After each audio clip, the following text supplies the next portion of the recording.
A'udzubillahi minasyaitonirrajim. Bismillahirrahmanirrahim. Assalamualaikum warahmatullahi wabarakatuh. Kembali lagi di channel Sampul Hitam. Untuk cerita kali ini, Mas Sukir masih melanjutkan cerita yang sebelumnya yang berjudul Bakso Ular. Cerita ini ditulis oleh Umi Gani. Bagi teman-teman yang ingin membacanya secara langsung, bisa langsung kunjungi link yang saya sudah siapkan ada di deskripsi. Oh ya, sebelum lanjut, Mas Sukir selalu mengingatkan bagi teman-teman yang belum subscribe untuk subscribe channel ini dan nyalakan notifikasinya, tentunya agar tidak ketinggalan cerita-cerita dari Mas Sukir. Oke, tak usah berlama-lama, langsung saja kita ke ceritanya. Selamat mendengarkan. Aku merinding hebat. Hawa panas merasuk dalam tubuhku. Semakin cepat surat yang kubaca demi menghalau rasa takutku. Jeritan panjangnya begitu memekakan telinga. Seketika tubuh Alia terkulai lemas bersama keluarnya sosok binatang panjang dan hitam terpelanting di atas lantai. Kakek segera mengambil kain dan melemparnya hingga ular itu tertutup oleh kain. Lalu mengambil sesuatu di dalam saku baju. Ternyata sebuah korek. Tanpa babi bu, kakek membakar kain bersama ular itu hingga hangus tak tersisa. Namun kata kakek, ular itu hanya sebagian kecil dari siluman ular yang sesungguhnya. Mungkin prajuritnya. Syukur alhamdulillah, semua bisa teratasi. Semoga ular siluman itu tidak akan lagi mengganggu Alia. Tante Vira menghampiri sang anak, disusul oleh kami. Ternyata bukan kali pertamanya Alia mendapatkan serangan ini. Tante Vira bilang semenjak Alia mengetahui dan melihat rahasia Bang Kumis, ia selalu diteror oleh kekuatan jahat. Dari mulai sering didatangi ular, makhluk-makhluk astral yang sangat mengerikan juga kerap mengikutinya. Alia tak bisa tidur tenang hingga airnya drop. Energinya terkuras karena harus melawan begitu banyak kekuatan besar yang mengganggunya. Tante Vira banyak bercerita tentang anaknya. Alia satu-satunya yang menuruni sang kakek, memiliki kemampuan melihat hal gaib. Meski gadis ini baru merasakannya saat duduk di bangku SMP. Berawal dari sering kerasukan, hingga akhirnya ia pun sadar mampu melihat dimensi lain. Alia bahkan pernah cuti sekolah hingga berbulan-bulan lamanya karena mengalami syok berat. Mental Alia sedikit terganggu sampai ia harus didatangi ahli psikologi. Alia merasa terganggu dengan dimensi lain yang ia lihat. Jiwanya tidak mampu mengontrol. Hingga akhirnya Alia perlu tindakan psikoterapi atau serangkaian metode yang digunakan untuk membantu seseorang mengatasi permasalahan mental atau psikologis.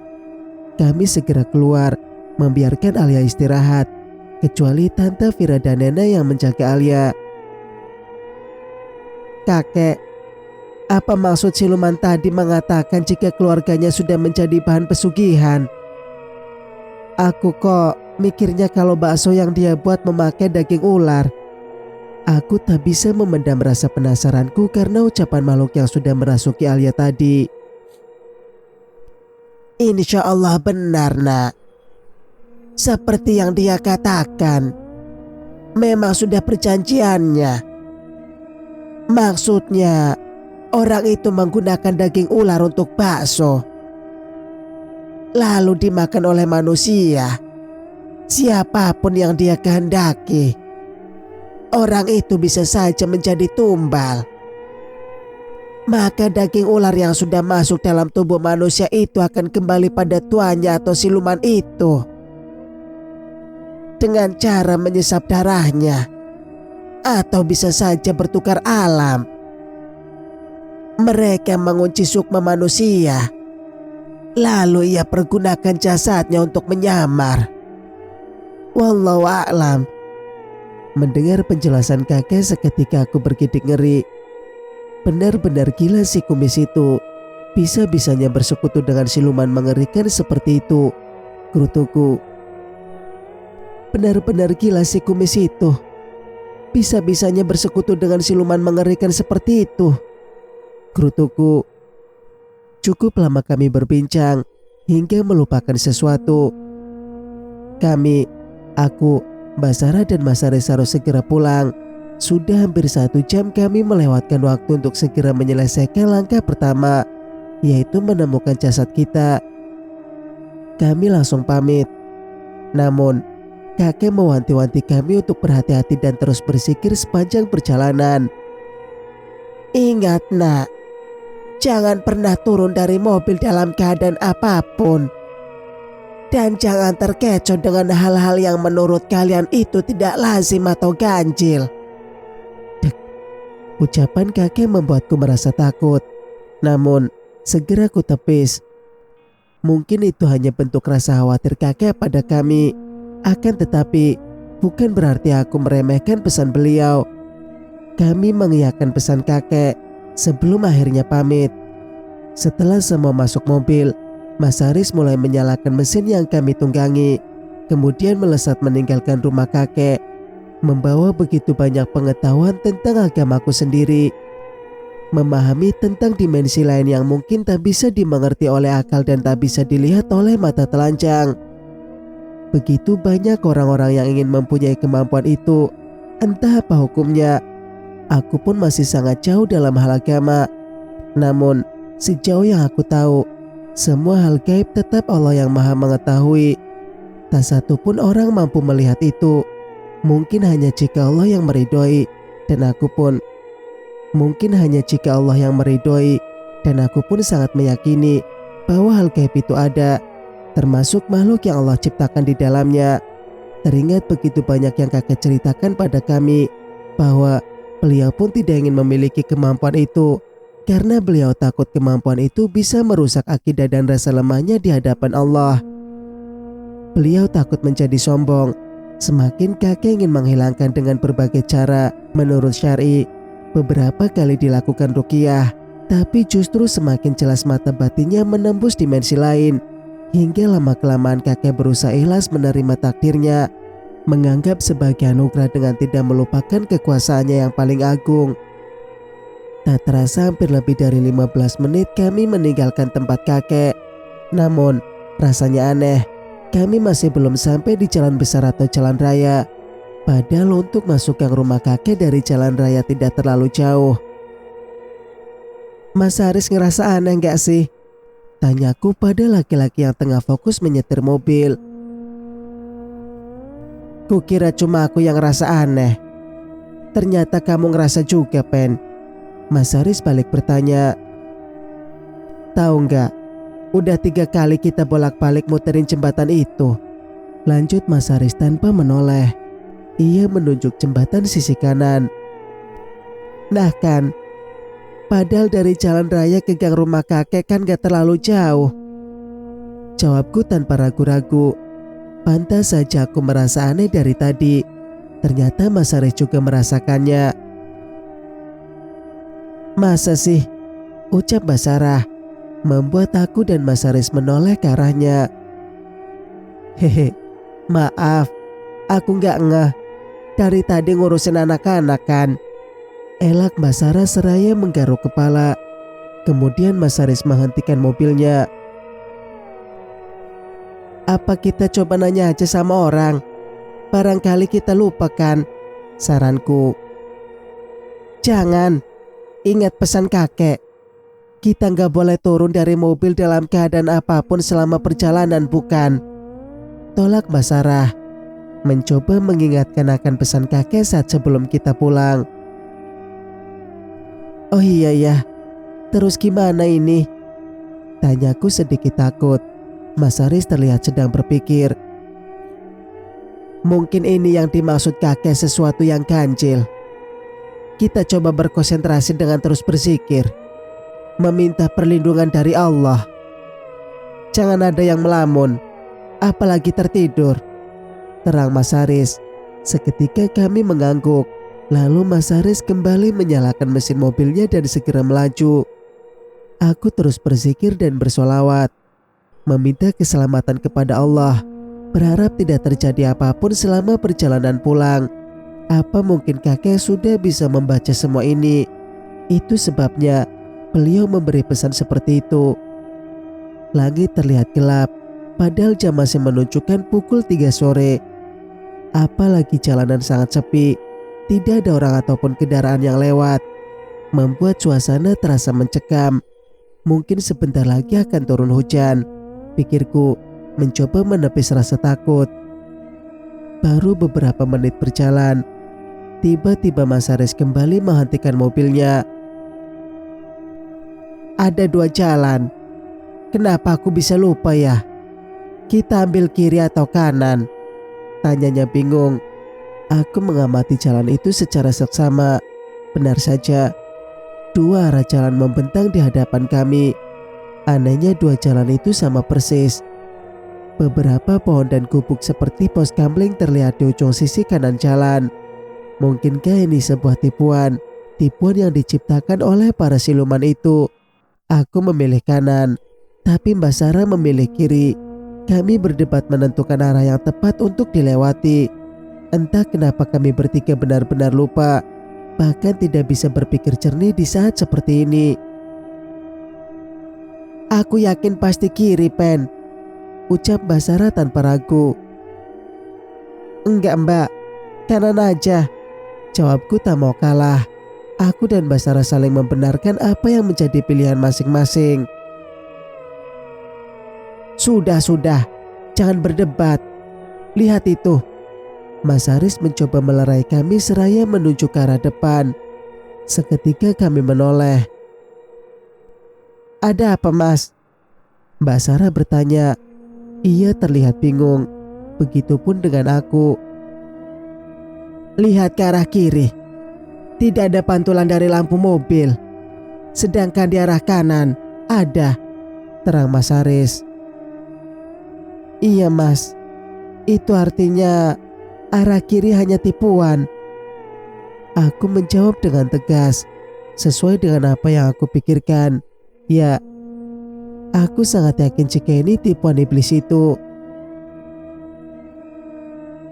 Kamu benar, Pen, kata Mas Haris. Kami memutuskan untuk memilih arah kanan dengan segala keyakinan dan memasrahkan diri kepada Allah. Sesungguhnya dialah sebaik-baik penentu. A'udzu bikalimatillahi tammati min syarri ma khalaq. Aku berlindung dengan kalimat Allah yang sempurna dari kejelekan apa saja yang Dia ciptakan. Niscaya tidak akan ada yang membahayakannya hingga pergi dari tempat itu, ucap Mas Haris begitu tenang. Sedikit-sedikit aku tahu doa itu. Biasa ku dengar saat aku sholat di musola setelah sholat berjamaah. Mas Haris kembali menjalankan mobilnya, memilih arah kanan sesuai yang kita yakini dan sepakati bersama. Dengan terus membaca doa yang Mas Haris baca tadi, tiba-tiba jalan ke arah kiri tadi raib atau menghilang bersama petir yang menggelegar. Astagfirullahaladzim, ucap kami bersama-sama. Yusuf dan Nafila menjerit ketakutan, bahkan sampai menangis. Aku dan Mbak Sarah mencoba menenangkannya.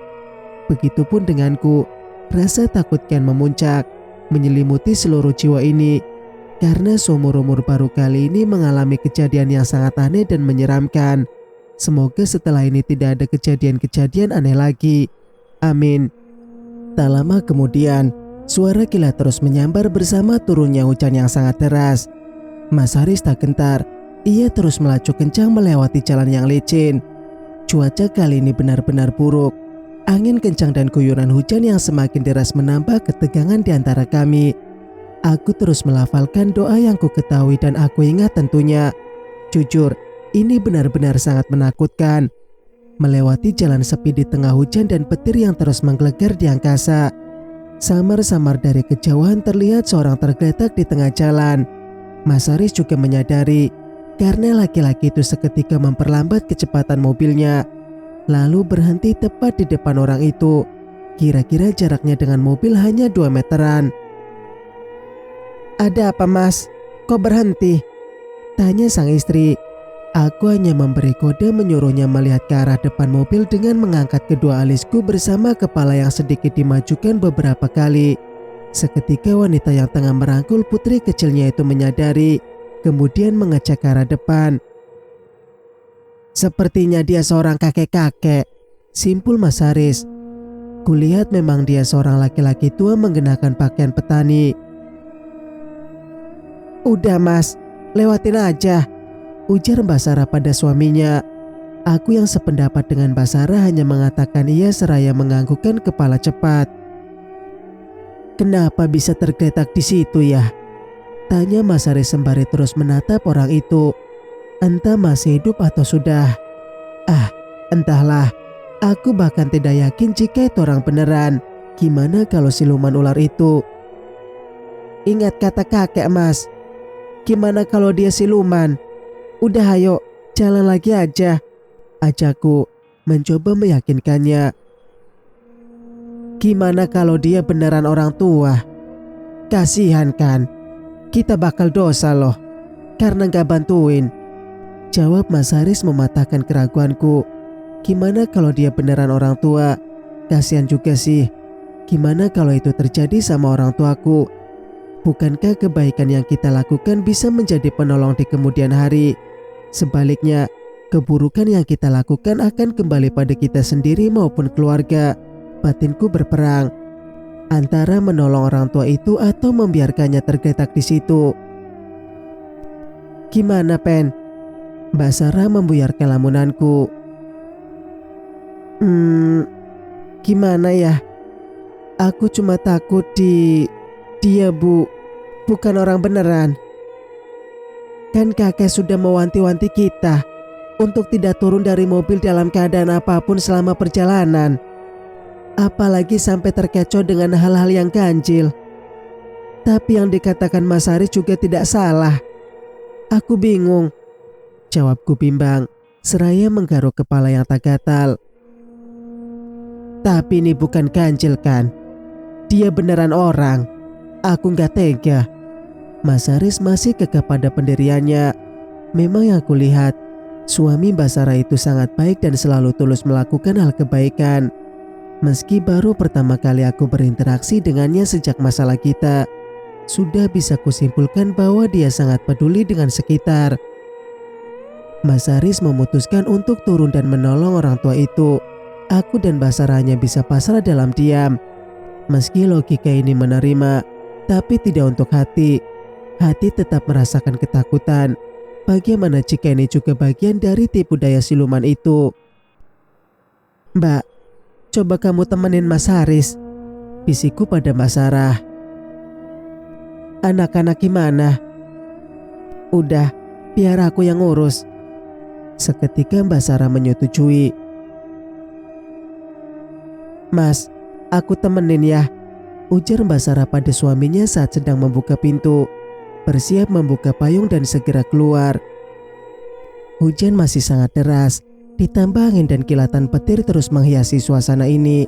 Seketika Mas Haris mengangguk. Aku mengambil alih merangkul Nafila yang tertidur pulas. Yusuf masih melek. Ia terlihat sangat takut. Segera kurangkul juga tubuh kecilnya. Lalu Mbak Sarah keluar menyusul Mas Haris. Baru beberapa menit, tiba-tiba terdengar suara teriakan Mbak Sarah memanggilku. Membuatku terlonjak. Ada apa dengan mereka? Penny, tolong! Suaranya terdengar samar karena teralihkan oleh suara hujan. Namun masih bisa kudengar. Buru-buru aku merebahkan Nafila pada jok mobil. Yusuf anak pintar. Jaga adik bentar ya. Tante Penny nyusul mama dulu sebentar. Sepertinya mama butuh bantuan. Ucapku lembut pada anak itu. Dia hanya mengangguk. Kemudian aku segera mengambil payung lalu turun dari mobil. Untung saja Mas Haris menyimpan 4 payung di dalam mobilnya. Aku terkejut saat melihat Mas Haris tengah terbaring di atas jalan berbecek. Tubuhnya dililit ular. Mbak Sarah sedang memukuli ular itu seraya menangisi suaminya. Payung mereka sudah terjungkal jauh. Tersapu angin kencang. Aku segera menghampirinya, membantu Mbak Sarah melepas jeratan ular itu. Mas Haris masih tersadar. Ia bahkan terlihat melawan. Gimana ini, Pen? Tolong suamiku. Ya Allah.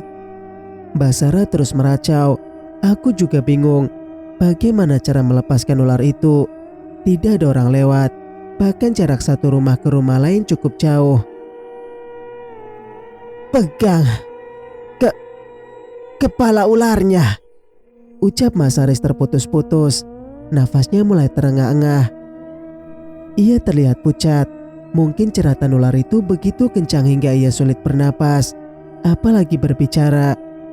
Mendengar ucapan Mas Haris, aku segera mencengkram kuat kepala ular yang sudah sampai di dekat leher Mas Haris.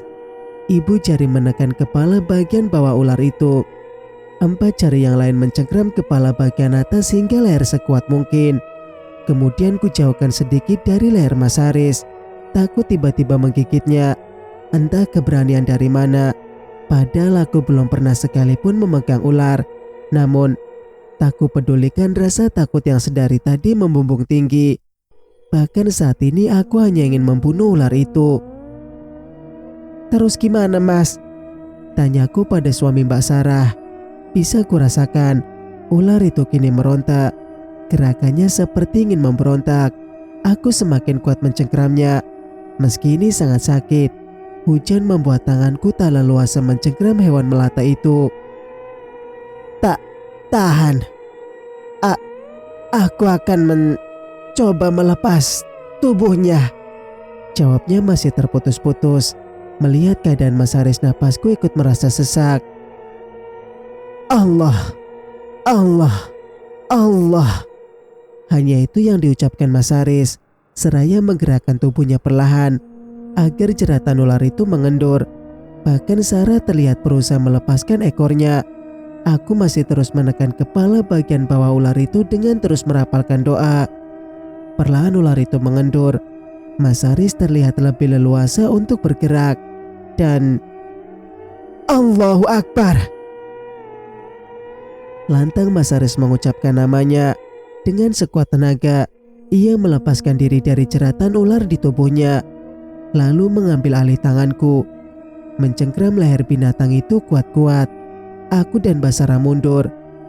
Kami saling merangkul, menyaksikan Mas Haris memutar-mutarkan ular itu di udara. Allahu Akbar. Mati kau iblis. Mas Haris melempar ular itu jauh-jauh dan seketika ular itu menghilang. Alhamdulillah, ucap kami bersama-sama. Ternyata Allah masih menyelamatkan kami. Hujan masih sangat deras. Kami bahkan sudah basah kuyup. Melawan iblis di bawah guyuran hujan. Jika saja Mas Haris tidak keras kepala, mungkin semua ini tidak akan terjadi. Walaupun begitu, aku tak bisa menyalahkannya.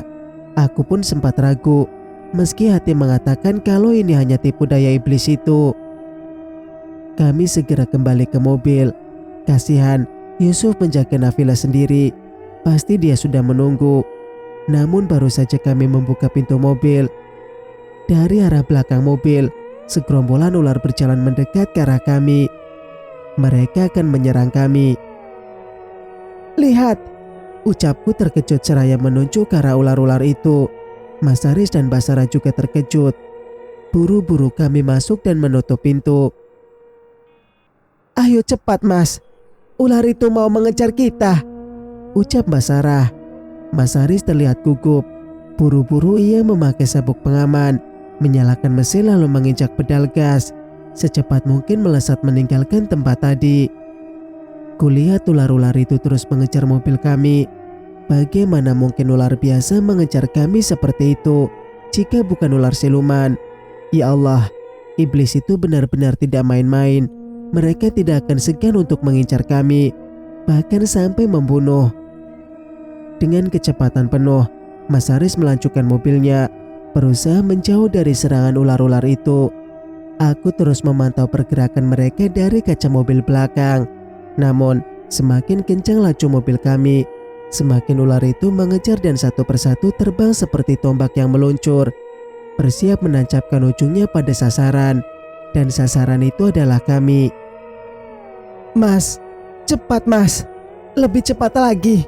Ular-ular itu terbang ke arah kita, teriakku pada Mas Haris. Mbak Sarah ikut histeris. Ia begitu ketakutan. Mas Haris tidak menjawab. Ia terus melajukan mobilnya lebih kencang dari sebelumnya. Namun, tangannya terlihat mengotak-atik tape recorder yang terpasang di mobilnya. Ternyata ia menyalakan murotal. Mama, aku takut. Yusuf menangis. Gak apa-apa sayang, Sini sama tante, ucapku pada bocah laki-laki itu seraya memeluknya. Di saat seperti ini sangat berisiko membawa anak-anak, dan ini di luar perkiraanku. Aku jadi takut. Jika sesuatu terjadi di antara mereka, pastilah aku tidak akan bisa memaafkan diriku sendiri. Sebuah suara itu terdengar dari arah belakang. Saat kulihat, betapa aku tak percaya dengan semua yang kusaksikan. Ular-ular itu satu persatu mental saat menabrak mobil yang kami tunggangi. Mungkinkah ini karena Mas Haris menyalakan murotal? Subhanallah, bibirku terasa bergetar mengucapkannya. Betapa ayat Allah sungguh senjata yang paling ampuh untuk mereka para iblis. Alhamdulillah ya Allah, mereka gak bisa nyerang kita, Pen, ucap Mbak Sarah. Iya Mbak, kami bisa bernapas lega meskipun belum sepenuhnya karena perjalanan masih cukup jauh. Hari sudah cukup sore, sudah hampir pukul 4. Entah kenapa perjalanan terasa sangat jauh dan berat. Belum lagi sampai rumah. Aku mesti cepat mencari jasad kita sehabis maghrib, sebelum waktu Isya, dan itu sangat singkat. Masih ada sisa 2 jam. Semoga aku bisa tepat waktu menjalankan misiku. Singkat cerita, sampai di sebuah gapura, batas antara desa kakek dengan jalan kota. Masih hujan, meski tak sederas tadi, suasananya juga berubah. Tak seseram sebelumnya saat di desa kakek. Semoga tidak ada lagi bahaya-bahaya yang akan menyerang kami. Mama, aku mau pipis, celetuk Yusuf sembari memegang bagian sensitifnya. Seketika aku dan Mbak Sarah saling melirik. Bagaimana mungkin? Kami tidak akan mengulang kesalahan pertama turun dari mobil selama perjalanan. Cukup Mas Haris yang hampir saja mati oleh ular siluman itu. Tidak lagi. Yusuf, sayang, pipisnya nanti aja ya, di rumah. Bisa kan? Ditahan dulu, rayu Mbak Sarah lembut pada putra sulungnya. Gak bisa mah, udah kebelet, tolak bocah itu. Lagi, aku dan Mbak Sarah saling melirik, menanyakan kebingungan kita masing-masing dengan menggunakan kode ekspresi wajah. Hanya kita yang ngerti. Mana mungkin bisa menjelaskan semua pada Yusuf, dia masih sangat kecil. Kemudian Mas Haris menyodorkan botol mineral yang isinya masih setengah. Entah kenapa aku kok pikirannya Udin ngeres. Mbak Sarah pun terlihat bingung. Lalu ia menanyakan apa maksud sang suami memberikan botol itu. Mas, Yusuf mau pipis, bukan mau minum. Nanti tambah beser dong, kerutunya. Ternyata Mbak Sarah gak mikir apa yang aku pikirin. Semoga aja otakku yang agak geser makanya ngeres. Iya, suruh Yusuf pipis di sini dulu, darurat, ucapnya santai. Nah kan. Hah, yang bener aja Mas. Mas suka gitu ya? Buru-buru ia membeka mulutnya sendiri. Ingin rasanya aku tertawa lepas tapi gak enak. Hush, udah coba aja dulu, titah Mas Haris. Setelah menimbang, mencoba, dan merayunya dengan segala cara, akhirnya bocah itu mau juga. Singkat cerita, perjalanan lancar. Alhamdulillah tidak ada gangguan lagi. Mas Haris menceritakan saat ia dililit ular. Ternyata saat ia mencoba mengangkat laki-laki tua yang tergeletak di tengah jalan tadi, tiba-tiba kakek itu berubah wujud menjadi ular yang sudah melilit tubuh Mas Haris. Sekonyong-konyong ia langsung terjatuh dan semakin kuat lilitannya. Mbak Sarah terus memarahi suaminya. Dibilang ngeyel dan keras kepala, memang tak bisa dipungkiri. Rasa khawatir Mbak Sarah sangat bisa dimaklumi, karena kecerobohan Mas Haris bisa menyebabkan nyawa kami menjadi taruhannya. Mas Haris berulang kali meminta maaf. Ia begitu menyesali tindakannya. Aku hanya menyimak pembicaraan mereka. Biarkan suara hati istri berbicara. Bersambung, nantikan kelanjutan ceritanya di video berikutnya. Mang Sukir pamit. Wassalamualaikum warahmatullahi wabarakatuh.